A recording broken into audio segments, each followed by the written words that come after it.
The Book of the Damned, by Charles Hoyfort, Chapter 7d. In the London Times, March 2nd, 1859, is a letter from Mr. Aaron Roberts, curate of St. Peter's, Carmarthen. In this letter the fishes are said to have been about 4 inches long, but there is some question of species. I think, myself, that they were minnows and sticklebacks. Some persons, thinking them to be sea fishes, placed them in salt water, according to Mr. Roberts. The effect is stated to have been almost instantaneous death. Some were placed in fresh water. These seem to thrive well. As to narrow distribution, we are told that the fishes fell in and about the premises of Mr. Nixon. It was not observed at the time that any fish fell in any other part of the neighbourhood, save in the particular spot mentioned. In the London Times, March 10, 1859, Vicar Griffith writes an account. The roofs of some houses were covered with them. In this letter it is said that the largest fishes were 5 inches long, and that these did not survive the fall. Report of the British Association, 1859, page 158. The evidence of the fall of fish on this occasion was very conclusive. A specimen of the fish was exhibited and was found to be the Gasterosteus ulris.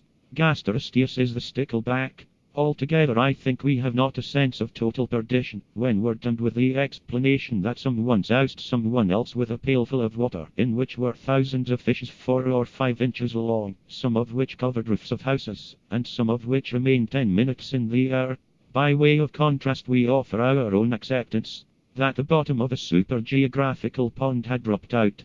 I have a great many notes upon the fall of fishes, despite the difficulty these records have in getting themselves published, but I pick out instances that especially relate to our super-geographical acceptances, or to the principles of supergeography, or data of things that have been in the air longer than acceptably could a whirlwind carry them, that have fallen with a distribution narrower than is attributable to a whirlwind, that have fallen for a considerable length of time upon the same narrow area of land.